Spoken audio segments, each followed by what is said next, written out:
Have you ever stopped to think about how the vote, the power to actually choose your leaders, went from something only a few wealthy landowners had to?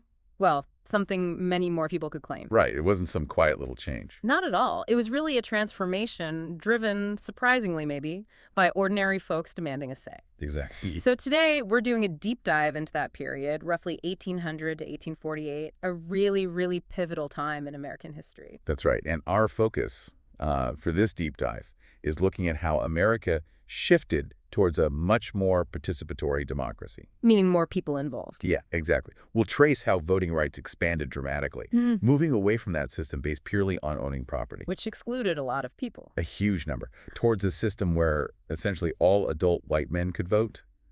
But it's more than just numbers. Okay. This expansion really fueled the growth and a major realignment of political parties. It set the stage for a lot of the political dynamics we still see echoes of today. So the goal here is Our mission, really, is to get a handle on the causes behind this shift, and then the profound effects it had, how it built the foundations for the system we recognize now. okay, so prepare for maybe some surprising facts, some real aha moments about how everyday citizens pushed back and reshaped their own government. It's quite a story. It really is, full of conflict, economic stress, political maneuvering. Okay, let's dive in. Let's unpack this. So, first things first, why did this happen? What really unlocked the ballot box for so many more people during these decades? What were the forces compelling states to change the rules? It wasn't simple, but the biggest single change, the most immediate driver, was getting rid of, or at least significantly lowering, those property qualifications for voting. The old system where you had to own land. Exactly. That was the legacy of sort of the elitist republicanism of Yeah. many founders. They kind of believed only men with property, with a literal stake in the land, had the independence needed to vote wisely.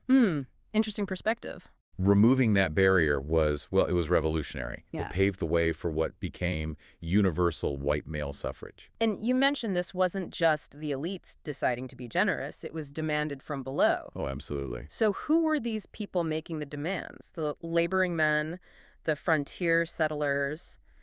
What was really motivating them? What lit the fire? Yeah, it was a pretty broad coalition, actually. You had small farmers, working men in the growing towns and cities, those settlers pushing west onto the frontier. People doing the hard work. Exactly. Yeah. People contributing a lot to the economy, to building the country, but often finding they had zero political voice simply because they didn't own enough land. All right. And their demand for the vote, it wasn't just some abstract principle. It was really intensified by the tough economic times they faced. They wanted accountability. They felt decisions were being made that hurt them, and they couldn't do anything about it. Precisely. They felt powerless.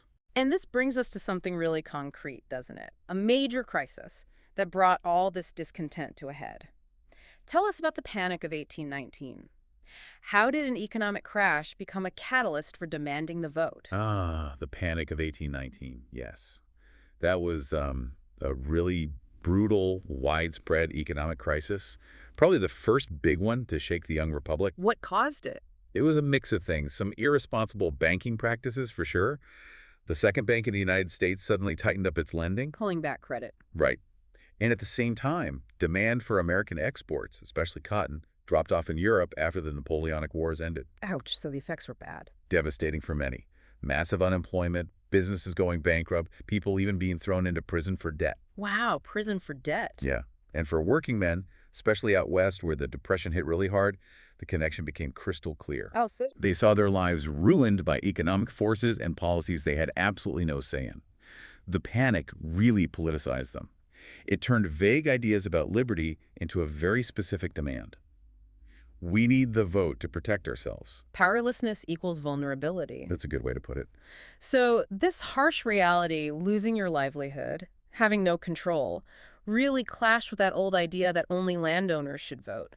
How did this pressure, especially after the panic, start to change things in those older states? Well, the existing system, tying the vote to property, basically created two classes of citizens, didn't it? Yeah, voters and non-voters. Exactly. And it severely limited the power of this huge group of struggling citizens, many now reeling from the panic, feeling totally let down by the system. But crucially, it wasn't like this everywhere.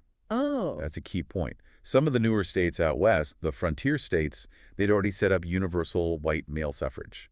no property requirements. Perhaps recognizing the realities of frontier life, where land ownership might be less established initially, these newer states provided a living example. A model to follow. Right. And it put real pressure on the older eastern states. They started to look out of step, maybe even hypocritical, if they didn't also reform. And the pressure wasn't just political debate. Sometimes it boiled over. The Dorr Rebellion in Rhode Island, that sounds like people literally fighting for the right to vote. It absolutely is a perfect example of this pressure cooker situation. Rhode Island was clinging to this really old colonial charter. From before the revolution. Yeah, way back. And it heavily favored property owners, disenfranchising a huge chunk of the male population, even by the 1840s. That's what happened. Well, a lawyer named Thomas Dorr led a movement. They drafted a new, more democratic state constitution to expand voting rights. And the existing government just accepted it. Oh, no. They resisted fiercely. So Dorr and his supporters, they basically said fine and set up their own government, held their own elections. Wow. A parallel government. Yes. They even tried to seize state armories. Militarily, it didn't succeed. Dorr was arrested, eventually jailed. But the impact. Huge. The sheer boldness of it, the public support it showed, it created massive pressure. It showed people wouldn't just wait politely anymore. They'd fight for it. Exactly. And ultimately, it forced Rhode Island's hand. They adopted a new constitution in 1843 that did expand voting rights to almost all white men. A clear win for popular demand. Okay, so we have this convergence. Economic pain, the example of the West, popular demand, even outright rebellion like Dorr's. States start changing their laws. Millions more men can now vote. What does this actually do to the political landscape? Well, the effects were massive, truly transformative. By around 1825, most eastern states had indeed caught up with the West. Property qualifications were either gone or drastically lowered. So suddenly millions more voters. Millions. Entering the political arena, it fundamentally changed who politicians had to listen to, how campaigns were run. It marked that shift we talked about. From the founders' elitist view. To universal white male suffrage, which became really a hallmark of what we call Jacksonian democracy. A much broader base of citizens were now involved. Legitimacy came from the masses, not just the elites. And you can't just dump millions of new voters into the system and expect the old political parties to cope, right? Their structures must have been overwhelmed. Completely inadequate. You're absolutely right. This surge in voters directly forced a major growth and a critical realignment of the parties themselves. What did that look like initially? Well, first, the Federalist Party was already kind of fading away. They'd made some bad calls, like opposing the War of 1812. The Hartford Convention didn't help them either. Exactly. So that left the Democratic Republicans as pretty much the only national party. But that unity didn't last long. Why not? Because of all the things we've discussed. The economic turmoil, the arguments over suffrage, different visions for the country. That single Democratic-Republican Party started to crack. It fragmented into distinct factions. It couldn't contain all these new pressures and interests. No, it couldn't. It was too big, too diverse, especially with all these new voters entering the picture. And these factions weren't just about who liked whom, were they? They represented fundamentally different ideas about government. Precisely. These were the ideological battle lines being drawn for the next era. You basically had two main camps emerging. Okay, what were they? On one side, you had the group that would become the Democrats. They generally stood for limited federal power. They were strict constructionists. Meaning? Meaning they read the Constitution very narrowly. If it wasn't explicitly written down that the federal government could do something, then it couldn't. They were often skeptical of big federal projects, worried about elite control and corruption. Okay, limited government. And the other side? They became known as the National Republicans, eventually the Whigs.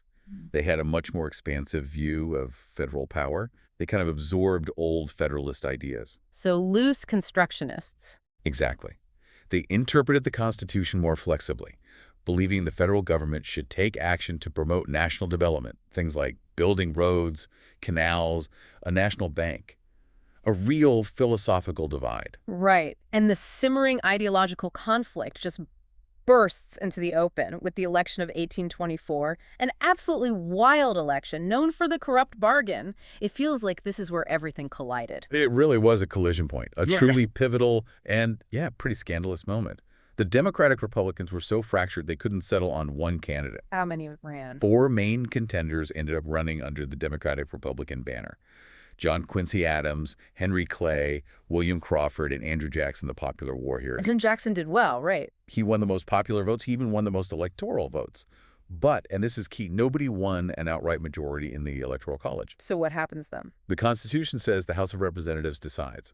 They choose from the top 3 finishers. Henry Clay came in 4th, so he was out. But he was also the Speaker of the House, immensely influential. Ah. So he could sway the vote. Absolutely. And he threw his support behind John Quincy Adams, used his clout in the House, and Adams got elected president. Okay, that's the process. But then came the accusation, the corrupt bargain. What was that specifically about? That came right after Adams won. Adams turned around and appointed Henry Clay as his Secretary of State. Which was a big deal position back then. Huge, often seen as the stepping stone to the presidency itself. So Jackson and his supporters immediately cried foul. They screamed corrupt bargain. They saw it as a blatant deal. Clay gets Adams elected, Adams gives Clay a top job. That's exactly how they saw it, a quid pro quo. Now, legally, was there hard proof of a secret deal? No. The House was technically doing its constitutional job. But the perception... The perception, as Jackson's followers saw it, was terrible. It just stunk, you know? He confirmed all their fears about backroom deals, about elites manipulating the system against the popular will. It poured fuel on the fire. It's fascinating how perception became reality there, politically speaking. Even without proof, that accusation really stuck and had massive consequences, didn't it? It didn't just end with that election. Oh, absolutely not. The fallout was enormous and lasting. It basically blew up the old Democratic-Republican Party for good. By the next election, 1828, things had changed. Completely. Those factions had hardened into real, distinct political parties. You had the Democrats rallying around Jackson, championing the common man against the elites.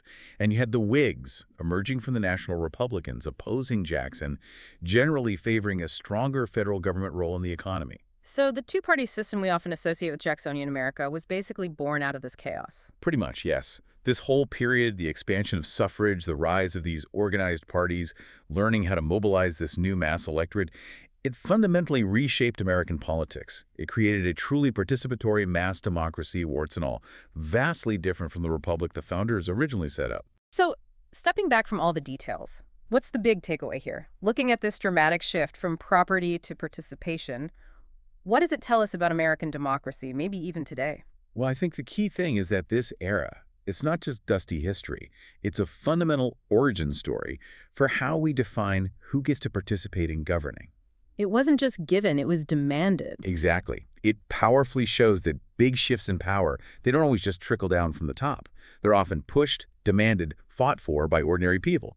And those demands can totally transform the political landscape. It shows democracy isn't static. Not at all. It's dynamic, it's messy, it's constantly being contested and reshaped by the people themselves, driven by economic hardship, by ideals, sometimes by outright rebellion. The echoes are still there. It's a powerful reminder. This whole deep dive really shows how that push for inclusion, for accountability, can fundamentally change a nation's path. It makes you wonder, doesn't it? What other moments in history, maybe here or somewhere else in the world, can you point to where that kind of popular demand from below really shook up the power structures? Something to think about.